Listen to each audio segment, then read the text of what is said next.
Buckle up, Buttercup. It's gonna be a long video today. I'm not laughing because it's funny. It's like a laugh so you don't cry type of situation. This video is going to go live on March 28th, 2026. This date is also known as No Kings 3. This is the third day of national protest under the No Kings banner, and today is predicted to be the largest day of nonviolent protests in American history. It's a pretty big deal. I am physically unable to attend protests today, so I decided to use my growing platform to speak out against authoritarianism and to share information. In today's video, I am going to explain what Christian nationalism is and how it is directly harmful to American democracy. Then I am going to clearly and swiftly prove that America is not and has never been a Christian nation based on historical evidence. And I'm also going to explain what it was like for me as a kid who was raised in the cult of MAGA and raised in Christian nationalism, how I was able to see through all the cracks in their ideologies and to leave. And then lastly, I'm going to share practical, accessible tips for anyone who has become disillusioned with MAGA and Christian nationalism and the atrocities happening in our country. I'm going to share how you can become informed and involved in American democracy and exercise the power of we the people. If you are unaware of what's happening in America right now, I'm going to give a really Cliff Notes version of the state of our union. Violent ICE and DHS federal agents are kidnapping, detaining, and deporting immigrants who are in America legally, meaning that they did, in fact, come to America the right way. Detained people are being held in concentration camps. Concentration camps exist in 2026 America. The term concentration camp is not an exaggeration. I would recommend looking into the Dilley, Texas detention center, where children are being held and have been recorded screaming to be let free. Federal agents have shot American citizens Alex Preddy and Renee Good in broad daylight for no reason. The agents who murdered these American citizens were not being threatened. They were not afraid for their lives. They executed American citizens in cold blood. Our government directly murdered its people. Though press coverage has decreased on that topic and what is happening in Minnesota right now, ICE and DHS still has a presence there. All of that is still going on. It didn't just vanish because the news media decided to stop covering those stories. Our sitting president and his loyalists have still not released all of the Epstein files. They are still redacting names of predators while unredacting names and compromising images of the victims, which is clearly an intimidation tactic intended to silence those speaking out against this massive child trafficking ring. Trump recently bombed a school filled with Iranian girls. He fired on civilians, which is a war crime. And by the way, he did that without the approval of Congress, which is unconstitutional. Trump is absolutely behaving as a dictatorial king, and that is where the No Kings movement tagline comes from. Our country is currently fighting authoritarianism. There are many ways in which everyday Americans are fighting back against this overreach of government power, one of which is the nonviolent visibility protests like No Kings. These protests are intended as an entry point for Americans to get involved in democracy. Protests themselves are not the only action that we should be taking to preserve democracy and preserve individual liberty, but it is a really good first step and entry point for people who are becoming disillusioned with MAGA. Let's talk authoritarianism and Christian nationalism because in America they are directly related. Oxford Languages defines authoritarianism as the enforcement or advocacy of strict obedience to authority at the expense of personal freedom. This enforcement and advocacy of strict obedience to Donald Trump and the Republican Party is on full display in our country. MAGA claims that we should submit to Trump's presidential authority even though he is enacting policies that harm and kill American citizens. As a former Christian, I can clearly see that the principles of Christianity prime people to be submissive to authoritarians. Christianity is a top-down hierarchy in which the dictator God decides what happens to his creation without their consent. There is no representation in God's democracy because it's not a democracy. Humans must submit to God at all costs, even when God commands the slaughter of their people, drowns their neighbors in a worldwide flood, or commands a father to sacrifice his son, like literally murder him on the mountaintop, a la Abraham and Isaac. You can see my last video for a more in-depth discussion on this topic and how God behaves as a dictator and how to free yourself from this mindset of complete and total submission to a dictator God. Let's move on to Christian nationalism. So it is based upon the idea of divine authoritarianism. Christian nationalists believe that we should completely submit to God in all areas of our life. That includes government. And this is where it gets nauseating. Christians believe that Donald Trump has been divinely appointed to the presidency by God himself. They will cite Romans 13:1. Let me read that for you. It says, "Let every person be subject to the governing authorities, for there is no authority except from God, and those authorities that exist have been instituted by God." Hypocritically, many Christians will say this only applies to their political candidate, their team, the other team across the aisle, the other party. They are being run and led by Satan. That Satan is using the Democratic Party to destroy America. I really despise this mindset.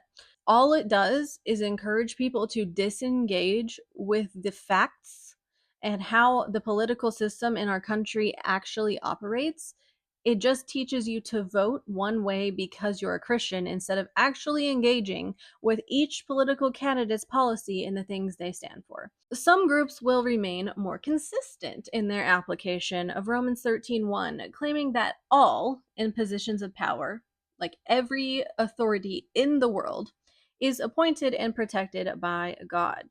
Of course, anytime a politician can claim the authority of God, that can be used to harm everyday people. They are seen as an extension of God himself, and therefore, we are not to question them. For more information on this subject, I would highly recommend watching the Netflix documentary called The Family. You could also read the book by the same name. The overview for the show on Netflix states an enigmatic conservative Christian group known as The Family wields enormous influence in Washington, D.C. in pursuit of its global ambitions.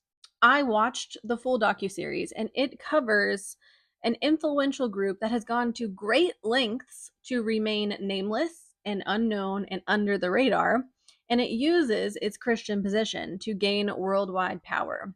Jeff Charlotte, who is featured in the series and wrote the book, is a former member of this organization. The Family is the group behind the National Prayer Breakfast.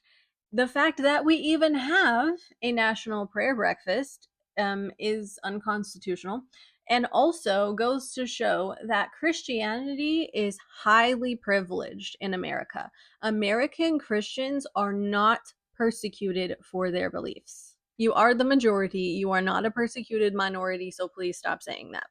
The Christian nationalism is, in a nutshell, a theocracy. So they believe that government officials and our entire system of government should be ruled by the commands of the Christian God. So they're taking their personal divine hierarchy of power that they believe they should submit to God in all things, and they believe that should be applied to every person in our entire country. And ideally, they would also like that to be applied to everyone in the world. America is just the first step. This means that they believe the Bible should be used to inform laws and the ways in which those laws are enforced. This is complete enmeshment of church and state, and it only favors Christianity. Specifically, it only favors white, conservative, evangelical Christianity. Brown Christians, gay Christians, you're not included in this Christian nationalist agenda, even though you are a Christian. Personal freedoms are not respected or included. in their idea of government. It doesn't matter what you want, it matters what God wants. And if you don't fit their mold, they don't include you at all. You are not treated as a human being, and you are not afforded human rights. Christian nationalism is distinctly un American because it tramples upon the individual rights of American citizens. Theocracy will never be compatible with democracy. Many Christians listening to me today will discount everything I say because I am an atheist. They'll say, of course, you oppose Christian nationalism. You don't believe in Christianity. I would like you to know that you can be a Christian and oppose Christian nationalism. Historian and trained Episcopal priest Randall Balmer has written an excellent book that highlights the Christians in the early American colonies who fought for the separation of church and state. And they fought for this not only to preserve democracy, but for the benefit of the faith itself, to protect the church from government overreach. What Christian nationalists fail to realize is if you abandon the values and the concepts of personal freedom now, while your candidate is in power, that sets a precedent for future administrations to do the same thing. How would you feel if the president was a Muslim and started basing our country's operations on the Quran? How would you feel if principles from the Quran influenced and informed the laws in our country? I would venture to say that you would not like that idea of theocracy. Let's say that our entire democracy was dismantled and turned into a Christian theocracy. Let's suppose that our country is ruled by Christians, but those Christians in power decide to interpret and enforce Christianity through a denominational perspective that you disagree with. Well, too bad. This is a theocracy and we're submitting to the authoritarians in power. You actually don't get to say you have to do what they tell you. This is the point of the separation of church and state. It helps preserve individual liberty for atheists, for Muslims, and for Christians too. Through this book, America's Best Idea, The Separation of Church and State, I learned that early Baptists were actually on the forefront of championing the separation of church and state. I found this to be particularly notable because I grew up in the Baptist world, and every Baptist church and community that I was a part of were Christian nationalists. This book is very accessible to everyday people. Balmer writes in a way that's easy to understand. The chapters are very short. The book itself is the size of my hand, and I've been told to have child hands. For any Christians who are becoming disillusioned with the actions of Christian nationalists, I would recommend reading this book and learning about how separation of church and state is beneficial for individual religious freedom, and that includes Christianity. Christian nationalism threatens Christianity. I just want to emphasize again that you don't actually have to deconstruct your faith or leave Christianity to oppose Christian nationalism and to oppose authoritarianism. Balmer's book is also a great beginner resource for understanding that America is not and has never been a Christian nation. We can point to two historical documents that dismantle this argument so quickly that it's not even funny. It really highlights how absurd it is that a large portion of Americans are still championing Christian nationalism when we have undisputable proof that America was never a Christian nation. So, the First Amendment to the United States Constitution is very clear that theocracy should never take place in our country. Congress shall make no law respecting an establishment of religion or prohibiting the free exercise thereof. Implementing a national religion, or basing our laws on a particular religion, tramples on the religious liberties of every citizen that does not adhere to said religion. Christian nationalism is unconstitutional. If that is not enough to convince you that America was not founded on Christianity and has never been a Christian nation, I would like to direct you to the Treaty of Tripoli. I will be sure to link access to an open resource for this document as well as to the First Amendment in the description box below so that you don't have to take my word for it. You can go read it yourself. I'm going to read directly from Balmer's book here because he does a great job at delivering this information really succinctly. In 1796, the final full year of George Washington's presidency, the United States, through the agency of David Humphreys, negotiated the Treaty of Tripoli in an attempt to shield American merchant ships. Article 11 reads as follows: As the government of the United States of America is not, in any sense, founded on the Christian religion, as it has in itself no character of enmity against the laws, religion, or tranquility of Muslims, and as the said states never have entered into any war or act of hostility against any Mohammedan nation, it is declared by the parties that no pretext arising from religious opinions shall ever produce an interruption of the harmony existing between the two countries. Let me read that first part to you again. The government of the United States of America is not, in any sense, founded on the Christian religion. The Treaty of Tripoli was read aloud in the U.S. Senate, and copies were provided for every senator. President John Adams, who, to my knowledge, was a Congregationalist and called himself a Christian, added his endorsement of the Treaty of Tripoli. Now, be it known that I, John Adams, President of the United States of America, having seen and considered the said treaty, do, by and with the advice and consent of the Senate, accept, ratify, and confirm the same, and every clause and article thereof. The Senate ratified the Treaty of Tripoli unanimously, without debate, on June 7th, 1797. How much more clear could they have been? There is no honest way to dispute this statement within the Treaty of Tripoli. It is crystal clear. Christian nationalism has zero historical basis. In addition to this claim that our country was founded on Christianity and that it's written into our Constitution that we are a Christian nation, you may have heard Christian nationalists say that America was founded on Judeo-Christian values. Our Constitution says the word creator. Our money says, in God we trust. Our pledge contains the words under God. And they say that this is proof that America is a Christian nation. There are quite a few problems with this argument, and these talking points are extremely easy to dismantle.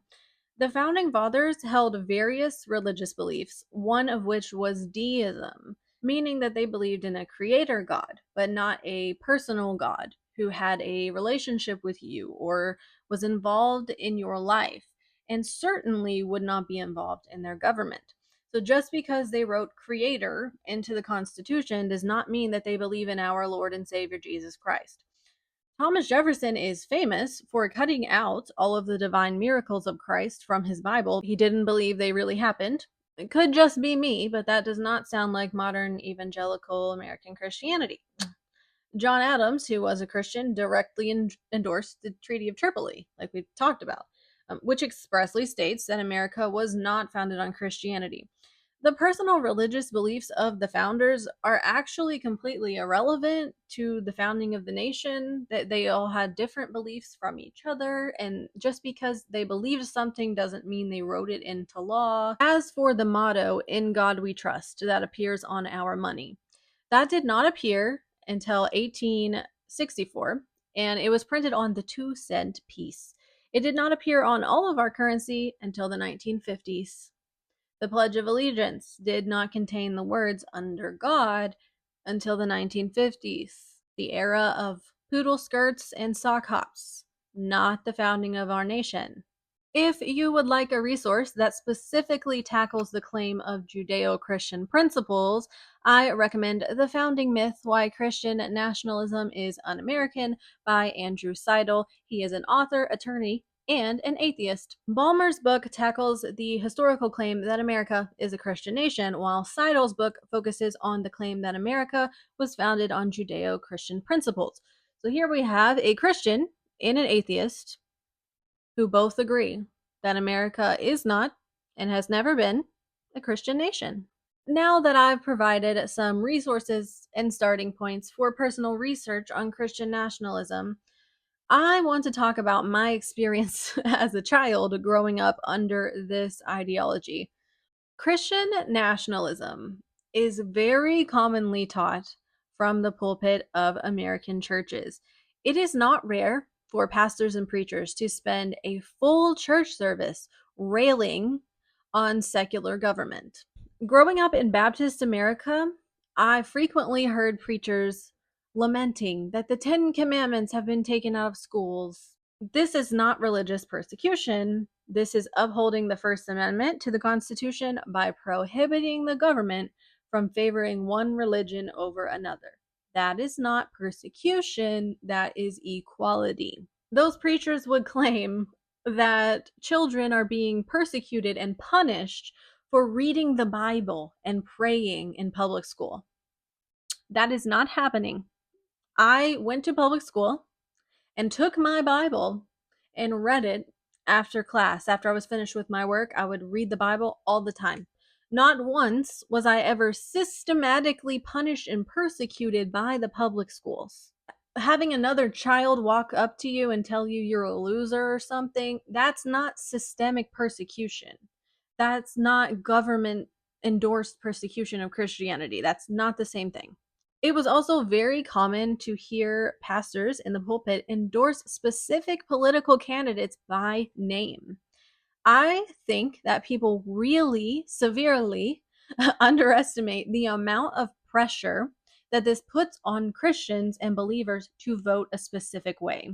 We are taught that our pastors and preachers receive special revelation from God, meaning they are more spiritual than us in ways that are more important than the ways He speaks to us insignificant congregants. That puts the pastor in an extremely high position of spiritual power over you. And if your pastor tells you to vote a certain way, you vote a certain way. If your pastor tells you to vote Republican, you vote Republican. Disobeying your pastor is seen as disobeying God Himself. Christian nationalism was also present in my time in Bible college.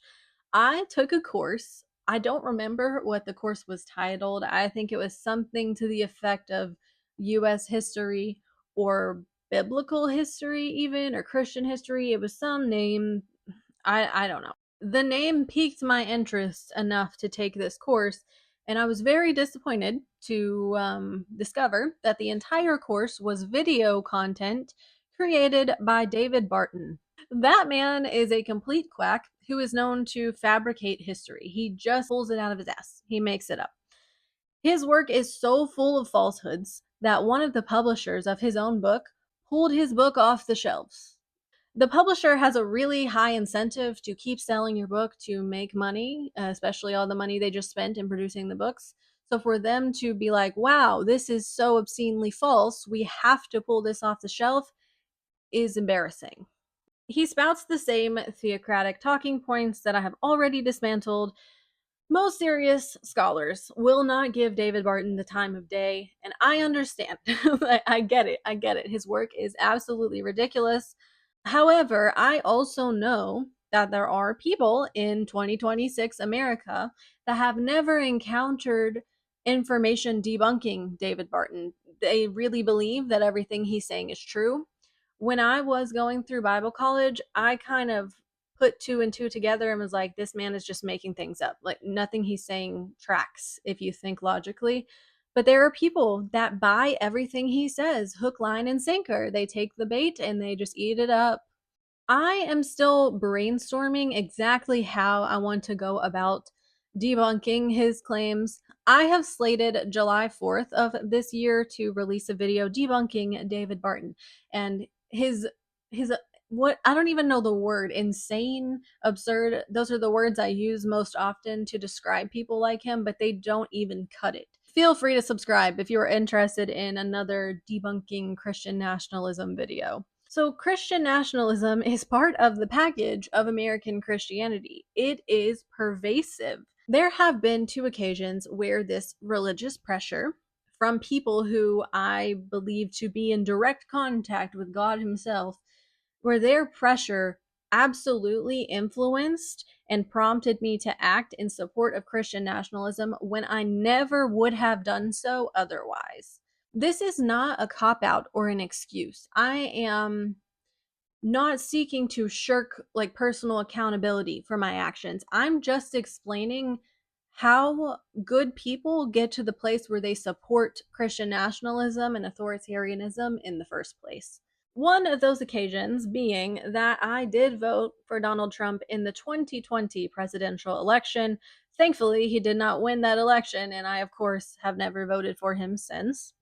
Let's dive into this because it's a can of worms. I remember my Bible college experience happened before 2020. Like, I already saw the flaws in Christian nationalism back in like 2018ish when I was consuming David Barton's nonsense in Bible college. So what would cause me, somebody who was like picking up that something about Christian nationalism is not logical, what would cause somebody like me to vote in favor of it? So 2018 was Bible college, and then I ended up dropping out. David Barton's course made me drop out. That was the course I was like, this is BS, and I'm leaving. So I dropped out in 2018.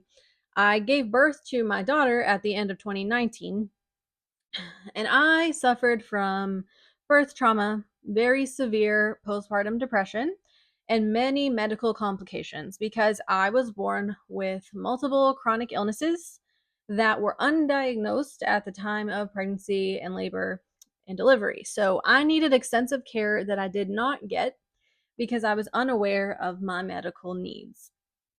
Then, at the beginning of 2020, the COVID pandemic hit, lockdown started, and as a result, there was a baby formula shortage. So thankfully, I was always able to get formula for my baby, but there were days that I walked into the store and was picking up the last can of formula from the shelf, understanding that another family is not going to be able to feed their baby today.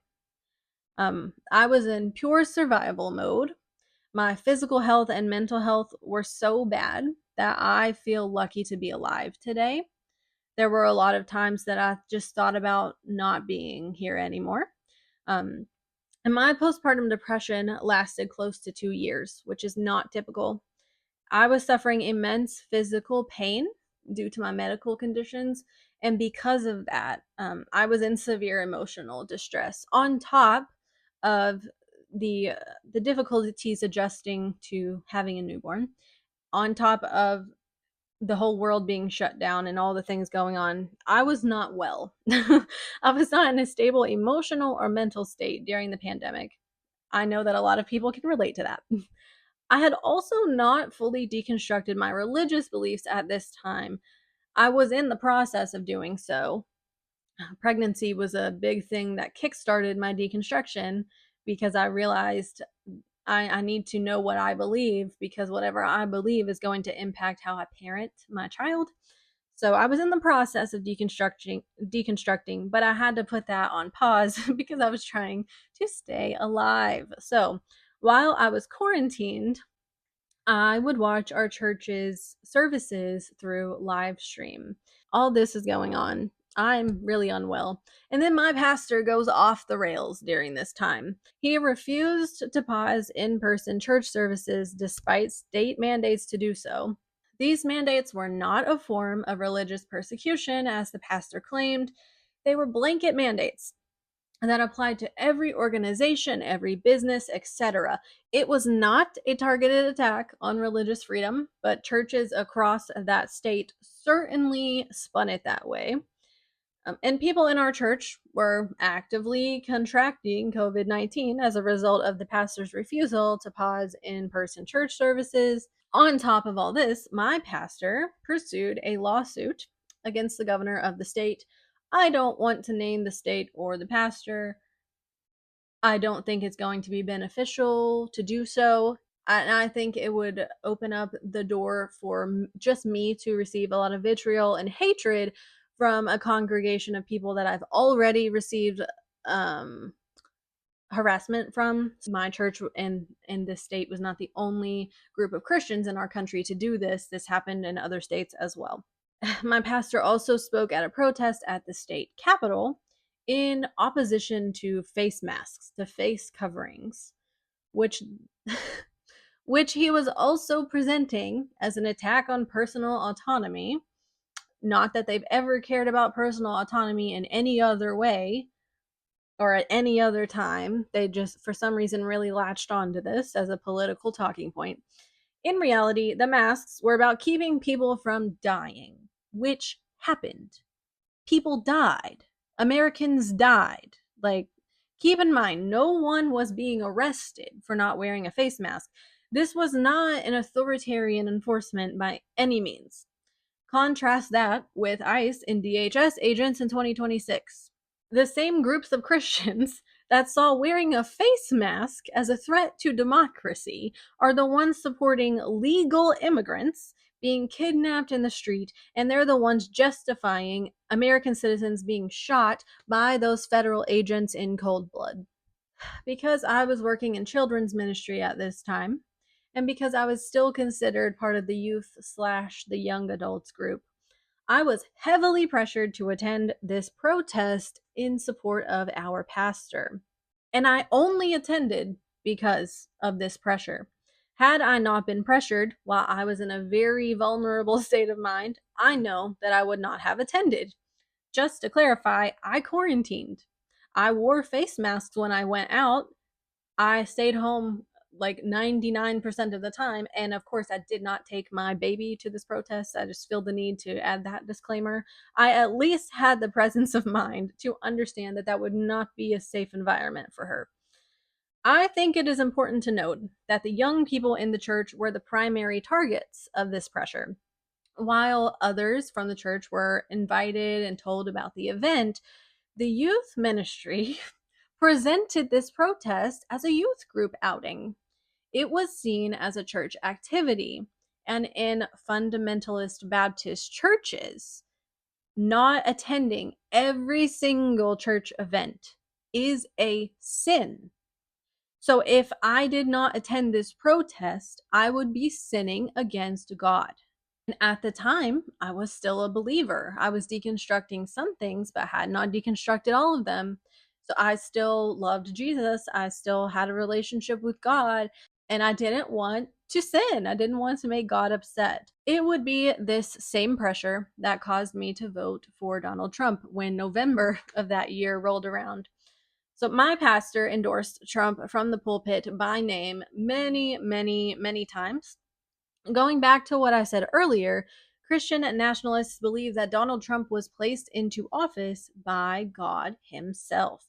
So if I did not vote for Donald Trump, I would be disobeying God. I cannot recall a time in my memory where my pastor said those exact words. I would not doubt if he did. I just can't recall a specific instance that he said, vote Trump or you're disobeying God. But he certainly preached a lot of sermons with that as the main message. In the Baptist world and in a lot of American churches, if you don't vote red, you don't love Jesus. And at this time, I still loved Jesus, so I voted red. Though I took issue with these things that my pastor and my church were doing, I would not be able to separate my politics from my religion. I did not fully deconstruct my political allegiances. I use that term really loosely because I was never fully loyal to Christian nationalism. Again, like David Barton, the first encounter with him, I was like, immediately, I was like, this is made up and dropped out of Bible college. And I never bought into, especially the racist ideologies of MAGA and Christian nationalism. Those always made me really nauseous when I would hear apologetics for those things. So I did not fully deconstruct my politics until I deconstructed my religion. Some Christians have begun to adopt a new perspective of Jesus and of Christianity that more aligns with their politics, things that align more with the Democratic Party, even forgetting party lines at all, things that would more align with socialism, like clothing the naked, feeding the poor, caring for the widows, that kind of picture of Jesus. I was not able to do this. And to this day, I do not think Jesus is all good. He said some good things, but he also said some very problematic and harmful things. So some Christians deconstruct their harmful political beliefs and retain and recontextualize their religious beliefs. I have no issue with Christians who have done this. I have family members who have done this. I have friends that have done this. And I think they are good people who are trying to construct a worldview that doesn't cause harm. And ultimately, that's a good thing. But I could not personally do this. I had to get rid of my religion. I had to deconstruct the whole thing in order to get rid of all of my harmful political stances, in order to root them out. I use the word stance very loosely because I never fully bought into the propaganda.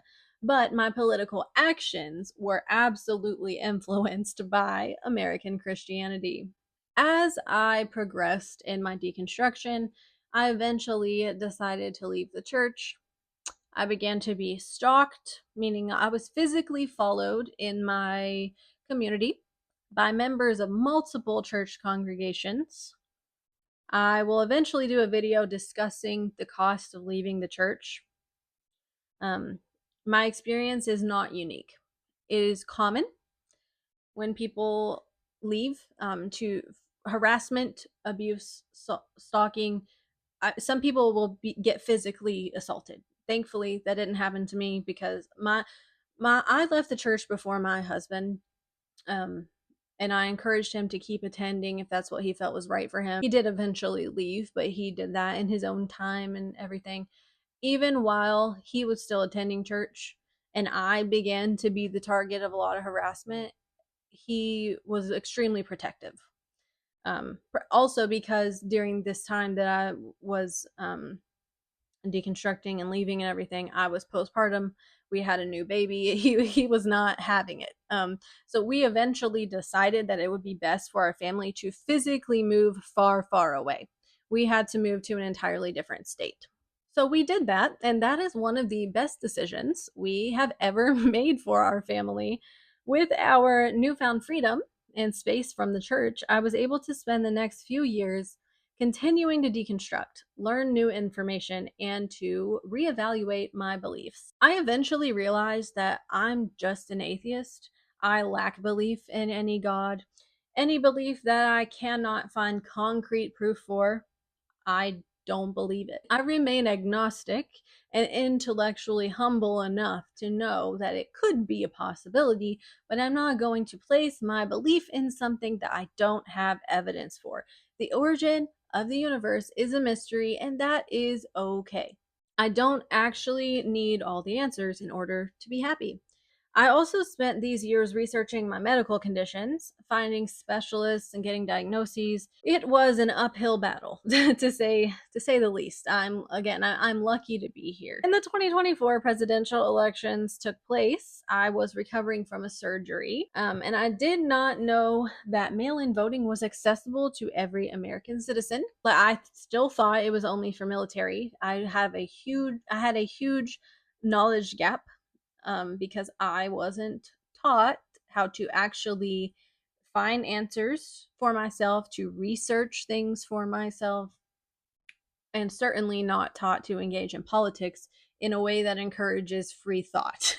It was you follow your church members to the polling place that your entire church is going to, because we all lived in the same voting precinct and we all vote MAGA together. That's what it was. There was no real education on how elections work in our country. In 2024, I was actively trying to find a way to vote, but I had difficulty finding resources that were accessible to me.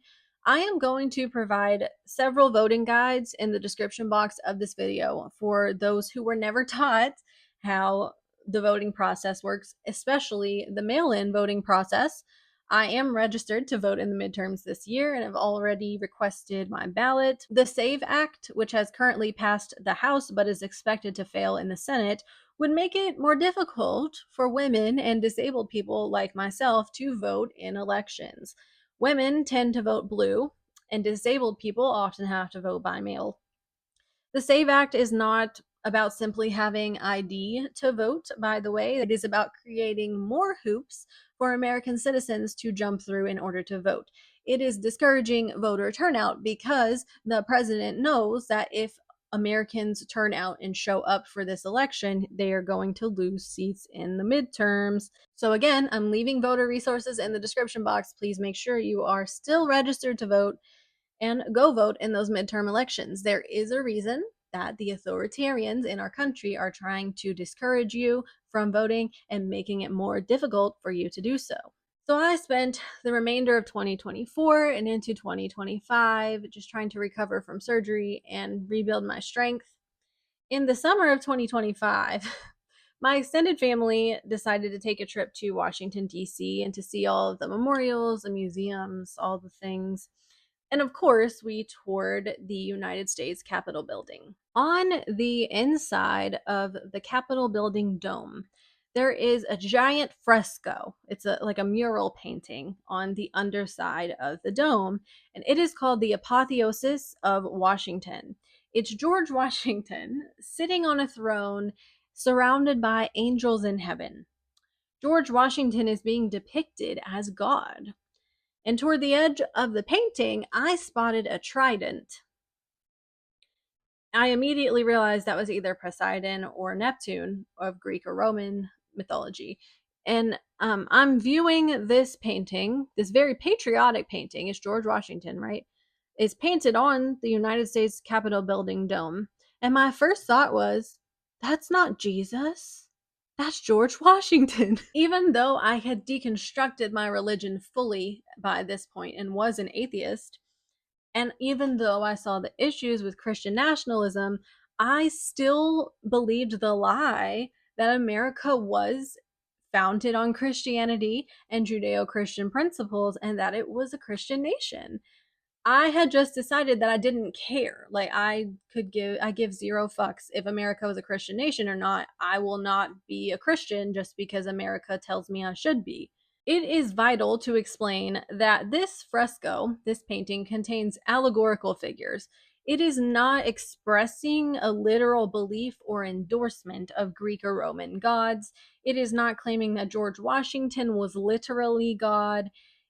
It is just glorifying George Washington as a national icon.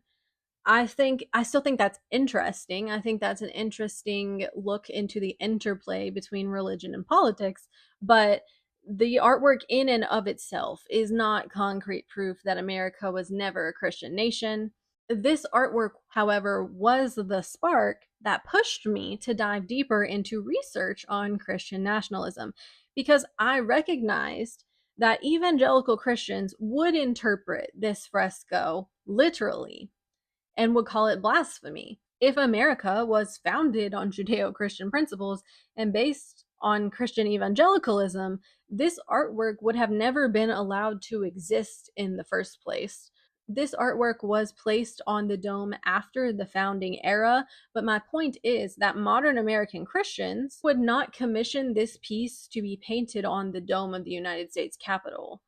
My personal research did uncover that America is not and has never been a Christian nation. Are you tired of me saying that phrase yet?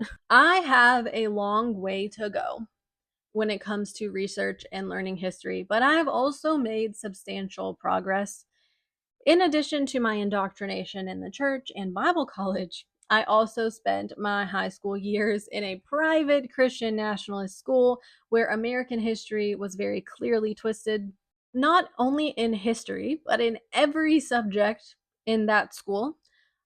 I was robbed of a real education. I want to take a few minutes and recommend some introductory books for those of you who, like me, had your education stolen from you. This book is called Shakespeare Was a Woman. It's written by journalist Elizabeth Winkler. It tackles the question surrounding the authorship of the works, the written works and plays attributed to William Shakespeare. While it focuses on this one question of literary history, the book helps us to understand how easy it is to interpret history through the lens of our pre-existing beliefs. All people hold bias to some extent, so when we consume information, we also need to consider the biases of the person who is presenting that information to us. So this is a nonfiction mystery that reminds us to look deeply into the information we consume instead of relying on the surface level text that is presented to us.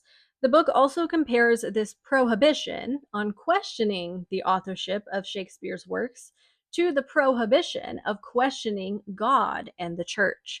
So I think that people interested in deconstructing religion would also find the inclusion of that comparison to be an enjoyable thread that runs throughout the book.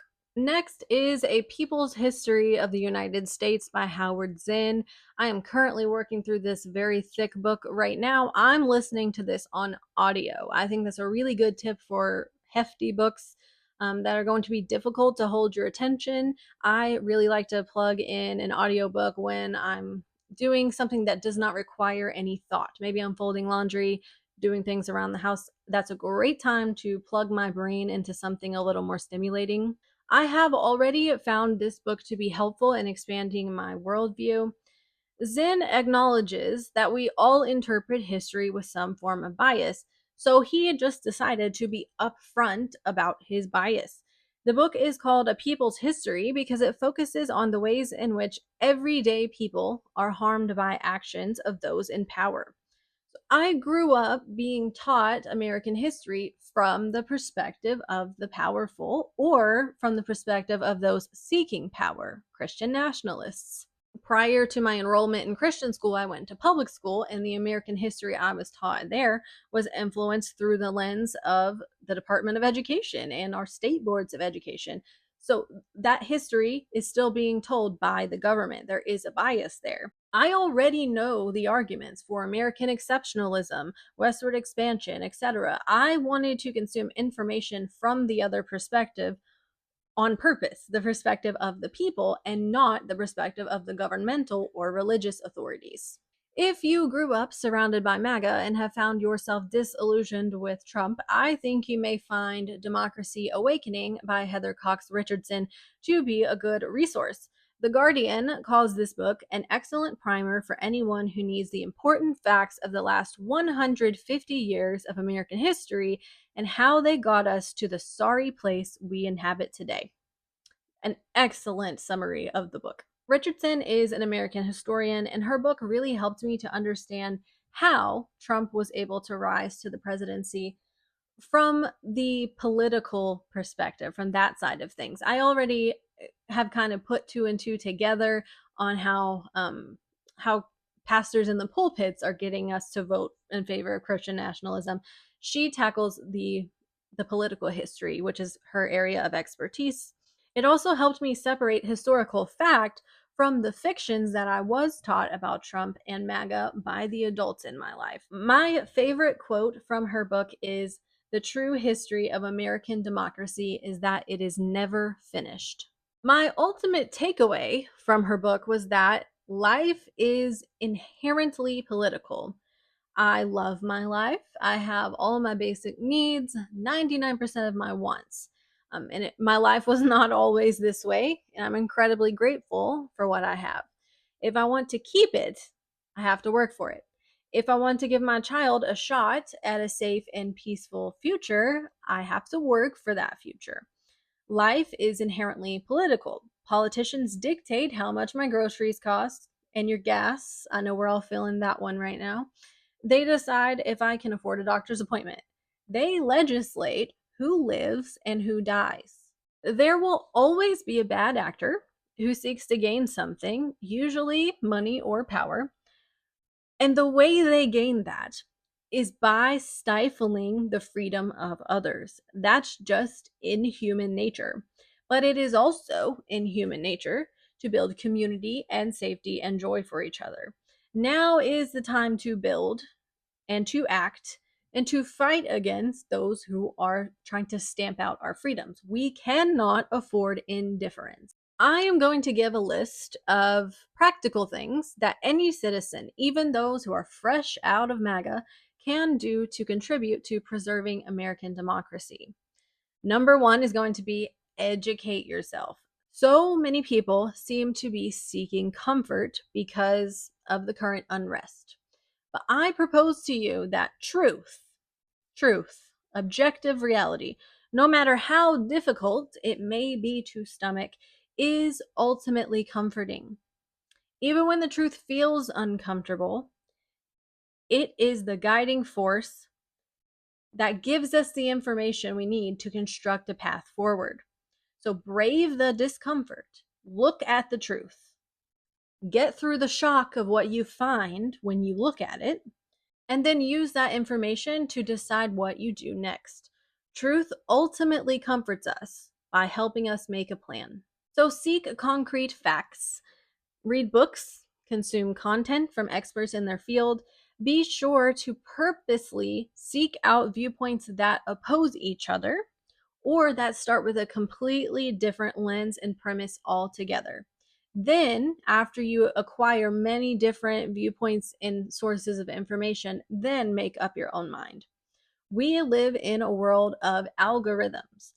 Things on social media are catered by the algorithm to show you things you will already agree with and things you will already like. Unless you intentionally try to seek out that new information, or someone like me is intentionally finding ways to insert another perspective into that stream of information, social media is not going to show you any other perspective.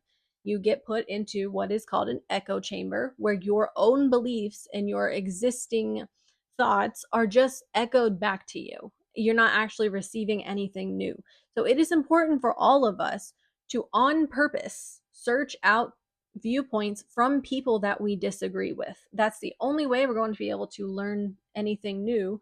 Even if you don't end up changing your position on a topic, it helps you become more informed and educated about the opposition and why they believe what they believe. I'm never going to become a Christian again, but I still think it's important to hear from Christian perspectives. It reminds me that because atheists and agnostics, or anybody who's not an evangelical Christian, is a minority in America, it reminds me that it's important for me to partner with progressive Christians who are against Christian nationalism. There's a lot of benefit to consuming perspectives that disagree with you. Seeking out information on purpose is hard work, but this is what will bring personal freedom.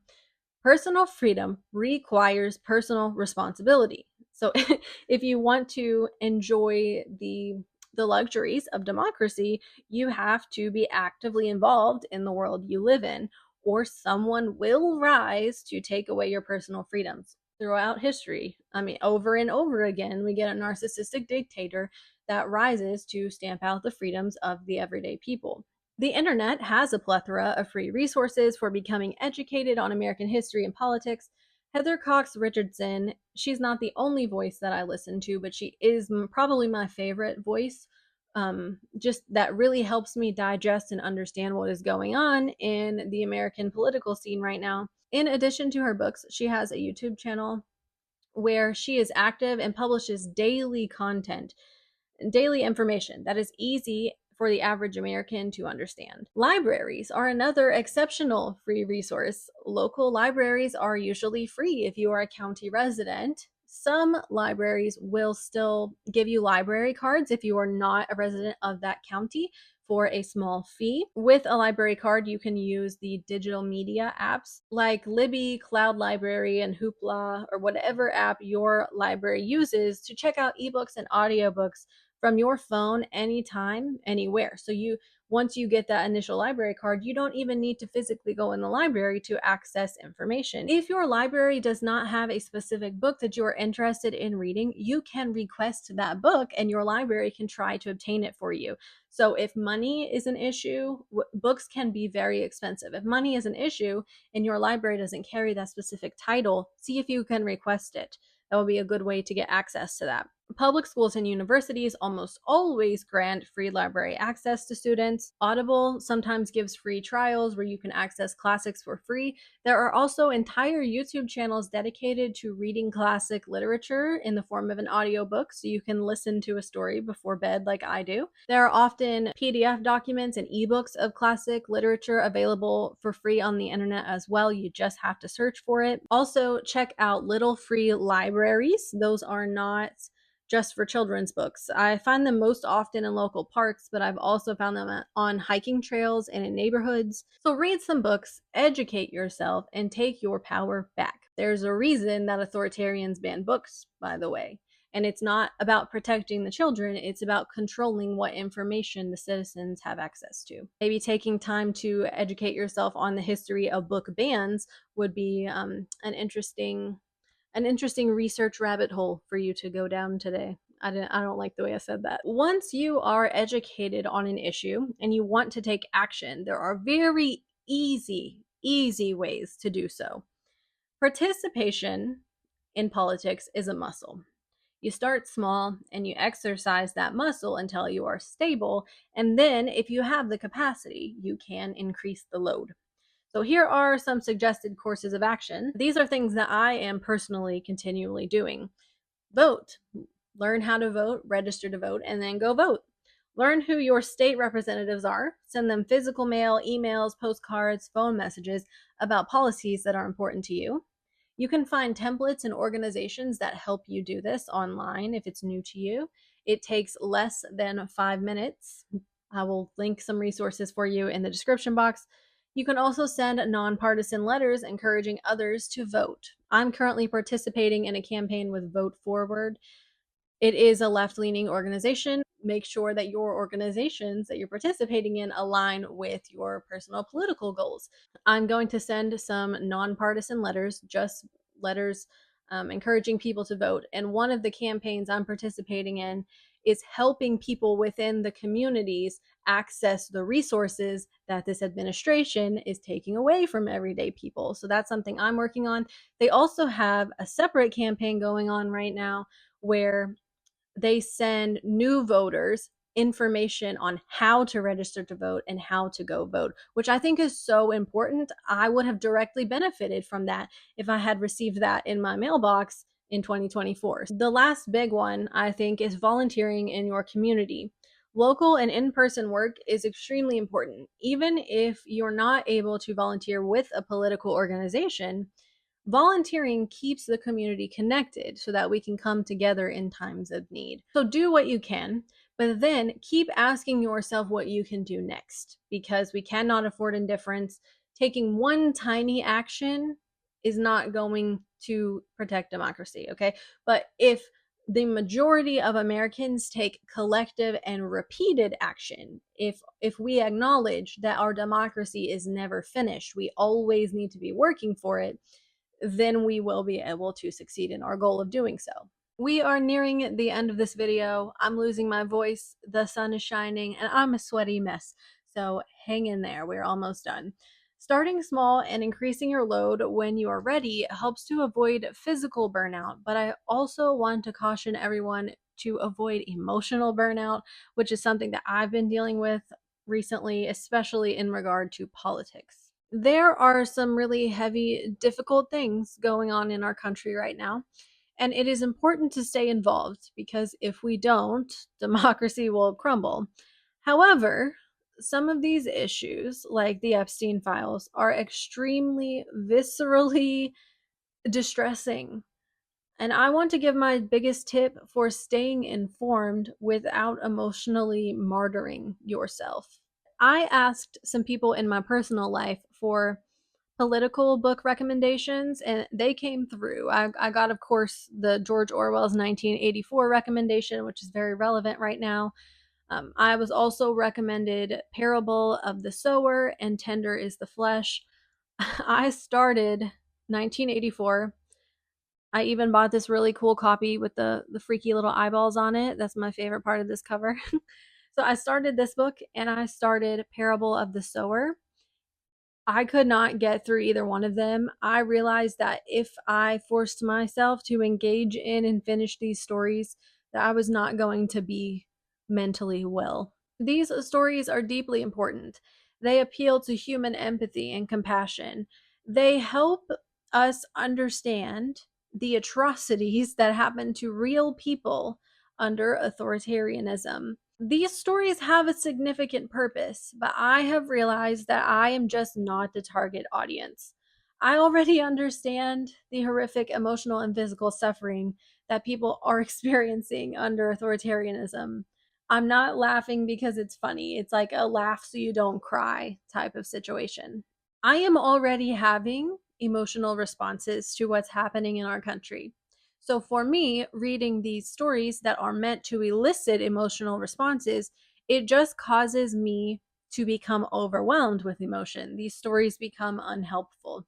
I have found this to be true with any type of raw emotional information. For me, it is not going to be beneficial to go look at the Epstein files just to see sensitive, unredacted photos and engage with the files. That's just going to re-traumatize me. That's just going to remind me of my own CSA that I experienced. It's going to send me into a PTSD spiral. What good is it to force yourself to participate in these raw emotional experiences if they paralyze you and prevent you from actually doing anything to help the victims that you are so empathetic toward? If you are someone who doesn't understand what all the fuss is about, what is so bad about what the president's been doing, go engage with these stories, with this emotional information. Look at the human harm and suffering that's happening. But if you're someone like me who already gets it, you're already empathetic, you're already suffering because of the suffering that other people are experiencing, it is okay for you to disengage with this type of information. Now, we can't disengage from all information completely. That would just be sticking our head in the sand. And it makes me so angry when grown adults choose to look away from something because it's uncomfortable. When you turn away from the real horror that's happening in real life, you are also turning away from the innocent victims who need help. They need someone to save them.